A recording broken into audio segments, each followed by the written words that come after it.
இன்னைக்கு பாண்டியன் ஸ்டோரில் கோமதி வந்து பூஜை ரூமில் சாமிக்கிட்ட வேண்டிக்கிட்டு இருப்பா. எப்படியாவது என் தப்பை மன்னிச்சு என் புருஷன் வந்து என்கிட்ட பேசணும் அப்படின்னு சொல்லி அழுதுட்டு வேண்டிகிட்டு இருக்கும்போது சரவணன் வந்து அவங்க அம்மா கிட்ட சொல்லுவான். அம்மா நீ அழாதம்மா, நீ அழுத நல்லாவே இல்லை அப்படி சொல்லுவான். அதுக்கு நீ எப்போவுமே சிரிச்சுக்கிட்டே இரு அப்படின்னு சொல்லி சரவணன் வந்து அவங்க அம்மா கிட்ட சொல்லுவான். அதுக்கு கோமதி சொல்லுவா, இப்போ நடக்கிற இந்த பிரச்சனையில் நான் சிரிச்சுட்டே இருந்தால் பைத்தியம் தான் சொல்லுவாங்க அப்படின்னு சொல்லிட்டு கவலைப்பட்டுட்டு இருப்பா. கதிர் சொல்லுவான், "ஏம்மா நீ கவலைப்படாத, இப்போ அப்பா வாக்கிங் போயிட்டு வருவாங்க, வந்தோடனே உங்கள்கிட்ட நார்மலா பேசுவாங்க" அப்படிங்கிற மாதிரி கதிர் சொல்லுவான். அதுக்கப்புறம் நடந்தா நல்லது தான் நினச்சிட்டு அரசிக்கிட்ட சொல்லிட்டு போவா, "உங்க அப்பா வாக்கிங் போயிட்டு வந்த உடனே நீ ச என்னைய கூப்பிடு" அப்படின்னு சொல்லிட்டு கிச்சனுக்கு போவா. கிச்சனில் ராஜி வந்து சமையலுக்கு ரெடி பண்ணிக்கிட்டு இருப்பா. அப்போ ராஜிக்கிட்ட வந்து கோமதி சொல்லுவா, "உங்க பேச்செல்லாம் நான் கேட்டுருக்க கூடாது. சின்ன பிள்ளைங்க பேச்சை கேட்டுட்டு நான் வந்து இப்போ எங்கள் அண்ணன் வீட்டை போய் கூப்பிட போயிட்டேன். எங்கள் அண்ணன் வீட்டில் சாப்பிட கூப்பிடாம இருந்தாலே இந்த பிரச்சனை நடந்திருக்காதுங்கிற மாதிரி கவலைப்பட்டு சொல்லிக்கிட்டு இருப்பா ராஜிக்கிட்ட. அந்த சமயத்தில் அரசி வந்து அம்மா அப்பா வந்துட்டாங்க அப்படின்னு சொல்லி கூப்பிடுவா. அப்போ ராஜி டீ போட்டுட்ருப்பா. உடனே கோமதி கேட்பா, அந்த டீயை கொடு, நான் கொண்டு போய் கொடுக்க போகிறேன் அப்படின்னு சொல்லிட்டு 2 டீயவும் வந்து கதிருக்கும் இது பாண்டியனுக்கும் எடுத்துகிட்டு போயிட்டுருப்பா. அப்போ அவன் அங்கேருந்து வந்தோடனே பாண்டியன் வந்து அந்த சோஃபாவில் உட்காந்துருப்பான். சோஃபாவில் உட்காரும்போது பாண்டியன்ட்ட வந்து அந்த டீய ஃபஸ்ட்டு கதிருக்கு குடுப்பா டீ. குடுத்துட்டு அதுக்கப்புறம் பாண்டியன்ட்ட அந்த கிளாஸ நீட்டுவா. ஆனா, அவன் கண்டுக்க மாட்டான். அப்படியே அந்த முகத்த அப்படியே திருப்பிருவான். அப்போ கோமதி வந்து சொல்லுவா, "ஏங்க நான் செஞ்சது தப்பு தான். ஆனா, நான் வந்து அது அப்படி பண்ணியிருக்க கூடாது தான். என்ன மன்னிச்சிடுங்க" அப்படின்னு சொல்லும்போதும், அவன் வந்து அத கண்டுக்க மாட்டான். திரும்ப அந்த டீய நீட்டும்போதும் டக்குனு அவன் பாண்டியன் வந்து சொல்லுவான், அதாவது "அங்கிட்டு போ சொல்லிரு.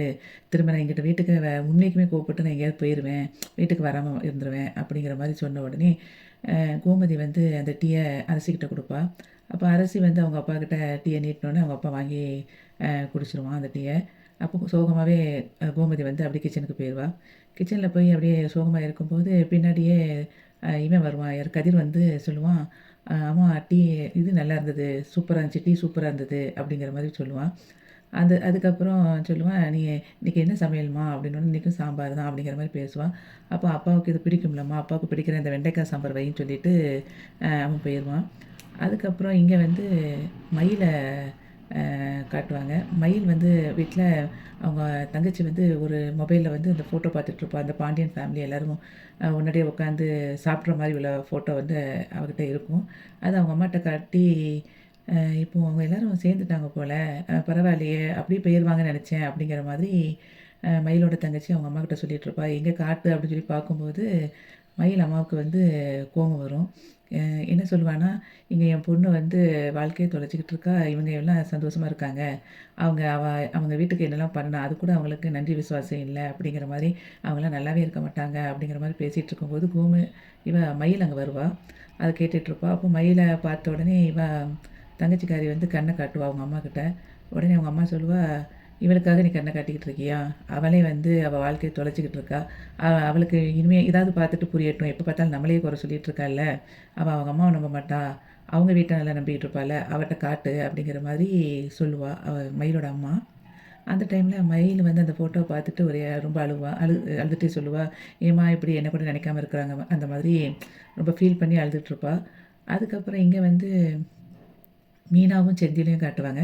மீனா வந்து காலையிலே மணி 9 மணி ஆயிருக்கும். எல்லாமே ப்ரிப்பேர் பண்ணிட்டு, லஞ்ச் ப்ரிப்பேர் பண்ணிட்டு, கிளம்பி போறதுக்காக ஆட்டோ புக் பண்ணியிருப்பா ஆஃபீஸுக்கு. அப்போ தண்ணி குடிக்கும்போது கிளாஸு கீழ விழுந்துரும். ஆனா, மணி போனதே தெரியாம செந்தில் தூங்கிட்டு இருப்பான்.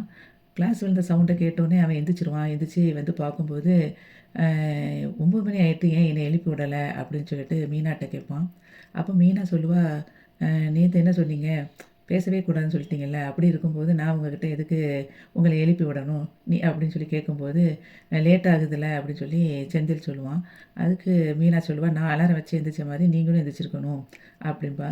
அதுக்கப்புறம் அவன் சொல்லுவான், "எனக்கு இப்போ காஃபி குடிக்கணும். எனக்கு கொஞ்சம் காஃபி போட்டு குடு" அப்படின்னு சொல்லி கேட்பான் செந்தில் மீனாகிட்ட. அதுக்கு மீனா சொல்லுவா, "இல்ல நான் வந்து பால் காய்ச்சி வச்சிருக்கேன், டிகாஷனும் வச்சிருக்கேன். நீங்க அத எடுத்து போட்டு கலந்து குடிச்சுக்கோங்க" அப்படின்னு சொல்லி சொல்லுவா. அப்போ "ஒரு புருஷனுக்கு காஃபி கூட போட்டு குடுக்க முடியாதா?" அப்படிங்கிற மாரி கோவப்படுவான். அதுக்கும் மீனா சொல்லுவா, "நேத்து நீங்க என்ன சொன்னீங்க? ஒரு ஆள் வந்து என்ட்டோட பேசக்கூடாதுன்னு சொல்லும்போது, நான் வந்து எதுக்கு காஃபி போட்டு குடுக்கணும்?" அப்படிங்கிற மாரி சொல்லிருவா. அப்போ அதுக்கப்புறம் சொல்லுவான் செந்திலு, "நீ எனக்கு லஞ்ச் ப்ரிப்பேர் பண்ணி வச்சிருக்கியா?" அப்படின்னு கேட்கும்போது, திரும்பவே மீனா சொல்லுவா, "அ பேசக்கூடாதுன்னு சொன்னா, எதுவுமே நான் செய்ய மாட்டேன். அப்படிங்கிற மாதிரி சொல்லுவா. அப்போ இவன் சொல்லுவான், செந்தில் வந்து சொல்லுவான், "எங்க அம்மாவும், எங்க அப்பாவும் சண்டை போட்டா, எங்க அம்மா எப்படினாலும் எங்க அப்பாவுக்கு தேவையானதெல்லாம் செஞ்சு குடுப்பாங்க." அப்படிங்கிற மாதிரி சொல்லுவான். அதுக்கு மீனா சொல்லுவா, "நான் ஒண்ணும் உங்க அம்மா கிடையாதே. நான் எல்லாத்தையும் கேட்டுட்டு அதே மாரி செய்றதுக்கு. எனக்கு நேரம் ஆயிடுச்சு. நான் கிளம்புறேன்." அப்படின்னு சொல்லிட்டு ஆஃபீஸ்க்கு அவ கிளம்பி போயிருவா. அதுக்கப்புறம் கோமதி வந்து கடைக்கு வந்து சாப்பாடு எடுத்துட்டு போயிருப்பா. அதுக்கு முன்னக்கூட்டி பாண்டியனும், சரவணனும் பேசிட்டு இருப்பாங்க. கடையில வேலைக்கு ஆள் இல்லாம இருக்குது அப்படிங்கும்போது, சரவணன் நான் பார்த்துக்கிறேன் எல்லாத்தையும்பா. இல்லடா கவனிக்க முடியாது. யாரையாவது ஆளுக வைக்கணும். அப்படிங்கிற எப்படியும் ஏற்பாடு பண்ணணுங்கிற மாரி பேசிட்டு இருப்பாங்க. அந்த சமயத்தில தான் கோமதி வந்திருப்பா. அப்போ கோமதி வந்து எதுக்கும்மா இப்ப வந்து அவன் பாண்டியன் வந்து ரொம்ப கோவமா பார்த்துட்ருப்பான். அப்போ என்னம்மா சாப்பாடு கொண்டு வந்திருக்கீங்கன்னோனே, அ அப்பாவுக்கு வந்து பிடிக்குமேன்னு சொல்லிட்டு கத்திரிக்காவ வந்து குழம்பு அத போட்டு கருவாட்டு குழம்பு வச்சு கொண்டு வந்திருக்கேன். சுட சுட சாப்பிட்டா நல்லா இருக்குமேன்னு சொல்லி தான் நான் கொண்டுட்டு வந்துட்டேன்.